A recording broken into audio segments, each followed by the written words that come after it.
അടുത്തായിട്ട് എനിക്ക് ചോദിക്കാനുള്ളത്, ഭാര്യ ഭർത്താക്കന്മാരുടെ ഇടയിൽ മാതാപിതാക്കളുടെ ഒരു പേരൻറ്റിങ്, അവരുടെ ഒരു വിവാഹശേഷവും നടന്നു പോകുന്നതായിട്ട് ഞാൻ ഒബ്സർവ് ചെയ്തിട്ടുണ്ട്. സത്യം പറഞ്ഞാൽ ഞാൻ മനസ്സിലാക്കുന്നത് ഒരു 18 വയസ്സ് വരെ ആകുമ്പോൾ, അതാണ് യൂറോപ്യൻ കൺട്രിയിൽ ഒരു യൂറോപ്യൻ സ്റ്റാൻഡേർഡ്സ് ഒക്കെയാണ്, 18 വയസ്സ് വരെ ആകുമ്പോൾ ഇവരുടെ പേരൻറ്റിങ്, മാതാപിതാക്കളുടെ പേരൻറ്റിങ് അവസാനിപ്പിക്കുകയും അവരെ സ്വന്തമായിട്ട് അവരുടെ സ്വന്തം കാലിൽ നിൽക്കാൻ പ്രേരിപ്പിക്കുകയും അവരുടെ ഇണങ്ങളെ കണ്ടെത്താൻ ഒക്കെ അവർ തേടിപ്പോയി അവർ തന്നെ കണ്ടെത്തേണ്ടതാണ്. പക്ഷെ നമ്മുടെ ഇന്ത്യൻ സാഹചര്യത്തിൽ അത് അങ്ങനെയല്ല. പക്ഷെ അതുകൊണ്ട് ഈ പേരൻറ്റിങ് എന്ന് പറയുന്നത്, അതായത് മാതാപിതാക്കളുടെ പേരൻറ്റിങ് എപ്പോഴാണ് അവസാനിക്കുന്നത്, ഈ പേരൻറ്റിങ് എങ്ങനെയാണ് കുടുംബജീവിതത്തിൽ പ്രശ്നങ്ങൾ ഉണ്ടാക്കുന്നത്, അതിനെക്കുറിച്ചൊന്ന് സംസാരിക്കാം. ഓക്കെ, ആദ്യം പറഞ്ഞു നമ്മൾ മറ്റ് രാജ്യങ്ങളിലെ കാര്യം പറഞ്ഞു. അത് കഴിഞ്ഞിട്ട് നമ്മുടെ രാജ്യത്തിലെ വരാം. അത് ശരിയാണ്, വിദേശ രാജ്യങ്ങളിലൊക്കെ അവർ പറയും 18 വയസ്സ്, അവിടെ ഒരു ഗ്രാജുവേഷൻ സെറമണി ഉണ്ട് 12th കഴിയുമ്പോൾ.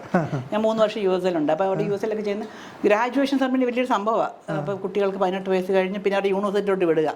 അപ്പോൾ യൂണിവേഴ്സിറ്റി വിട്ട് കഴിയുമ്പോൾ അവർക്ക് കുറേ പൈസ ഗിഫ്റ്റായിട്ട് പൈസ കിട്ടും. നിങ്ങൾ അവർ അതുകൊണ്ട് ബേസ് ചെയ്ത് അവർ യൂണിവേഴ്സിറ്റിയിൽ ഒരു അപ്പാർട്ട്മെൻറ്റൊക്കെ എടുത്ത് റൂമൊക്കെ എടുത്ത് അവർ താമസിക്കുകയാണ്. പിന്നെ അവിടെയുള്ള കുട്ടികളെല്ലാം പറയുന്നത് നമ്മുടെ വീട്ടിലേക്ക് നമ്മുടെ കുട്ടികൾ ഇന്ത്യൻസ് പറയും ഞാൻ എൻ്റെ പേരൻസിൻ്റെ ഞാൻ എൻ്റെ വീട്ടിലേക്ക് പോകാൻ പറയും. പക്ഷെ അവിടുത്തുകാർ പിന്നെ പറഞ്ഞു ഞാൻ എൻ്റെ പേരൻസിൻ്റെ വീട്ടിലേക്ക് പോവുക. അവിടെ തന്നെ ആശയപരമായി I am going to my parents house. ജനിച്ചു വളർന്ന വീട്ടിലേക്ക് പോകുന്നതിനായി പറയുന്നത് ഞാൻ എൻ്റെ പേരൻസിൻ്റെ വീട്ടിലേക്കാണ് പോകണമെന്ന്. ഡിറ്റാച്ച് ചെയ്ത് കഴിഞ്ഞു, മനസ്സിലായി?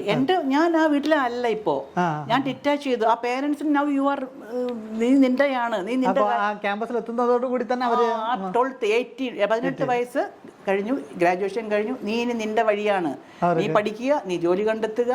പിന്നെ ഞങ്ങൾ പേരൻസായിട്ട് കൂടെ ഉണ്ടാവും, ഞങ്ങൾ നിന്നെ സപ്പോർട്ട് ചെയ്യും, നിനക്ക് എന്തൊക്കെ കാര്യങ്ങൾ വേണോ, ഗൈഡൻസ് വേണോ, ഞങ്ങൾ പേരൻസായിട്ട് ഇവിടെ ഉണ്ട്, അപ്പോൾ വരാം. പക്ഷെ ബാക്കിയൊക്കെ നിന്റെ ഉത്തരവാദിത്തമാണ്. ചില നല്ലൊരു പിള്ളേർ അവർ തന്നെ ലോൺ എടുക്കും, പഠിച്ച് ജോലി കിട്ടിയിട്ട് ലോൺ തീർക്കും.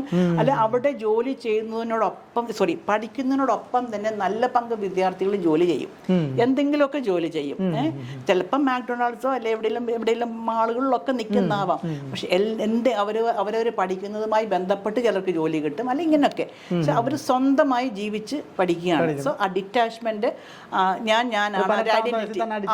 പിന്നെ അവർ നിങ്ങൾ എവിടെ പോയി, എന്തെടുത്തു, ഇങ്ങനൊന്നും അവർ ഇന്റർഫിയർ ചെയ്യത്തില്ല. അതാണ് അവിടുത്തെ ഒരു കൾച്ചർ. 50 വർഷം മുമ്പ് യൂറോപ്യൻ കൺട്രീസിലൊക്കെ വന്നിട്ടുണ്ടല്ലേ ഈ ഒരു കൾച്ചർ? എങ്ങനെ 50 വർഷം മുമ്പ് ഈ കൾച്ചർ? 50 വർഷം എന്ന് പറയാൻ പറ്റില്ല, ഇപ്പം ഉണ്ട്. എനിക്കത് എത്ര വർഷം തൊട്ടാണോ എന്ന് എനിക്കറിയില്ല.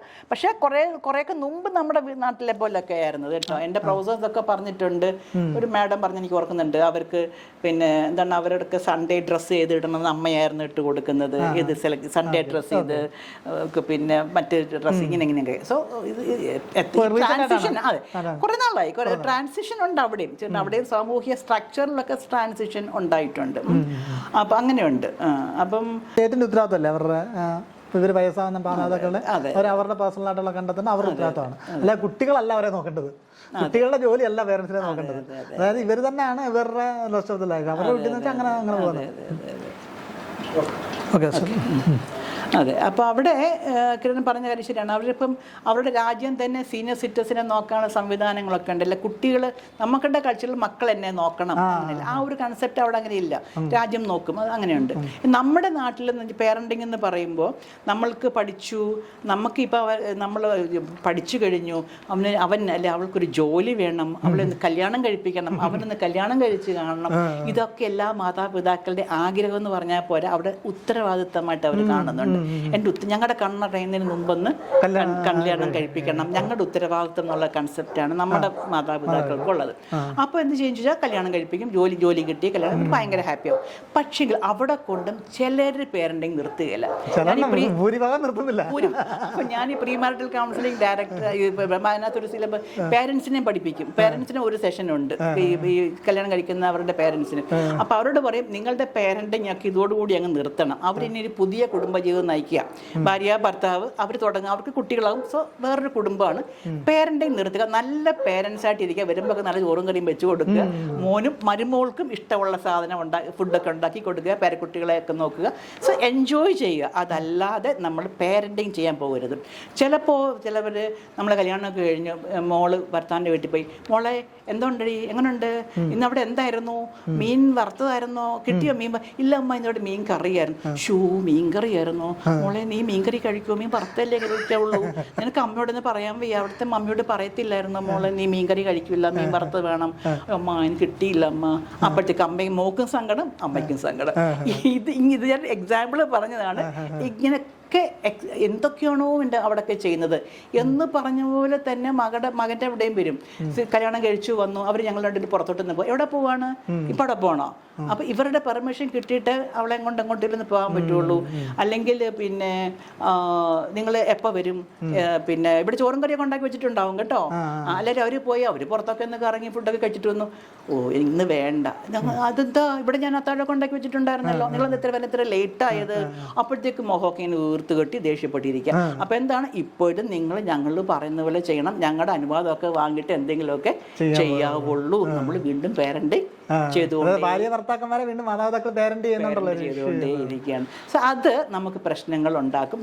അവരെ അവരുടെ വഴിക്ക് ജീവിക്കാൻ വിടുക, അവർ പരസ്പരം ജീവിക്കാൻ വിടുക എന്നുള്ളതാണ് ആരോഗ്യകരമായ ഒരു ജീവിതത്തിന് നല്ലത്. പിന്നെ നമുക്ക് ഗൈഡൻസ് കൊടുക്കാം. നിങ്ങൾക്ക് എന്ത് പ്രശ്നമുണ്ടോ ഞങ്ങളോട് പറയാം, ഞങ്ങൾക്ക് ആവശ്യമുണ്ടെങ്കിൽ പറയാം. പിന്നെ നമ്മൾക്കിപ്പം പ്രശ്നങ്ങൾ ഞങ്ങളോട് പറയാം. ചില പ്രശ്നങ്ങൾ നമുക്ക് കൈകാര്യം ചെയ്യാൻ പറ്റില്ല.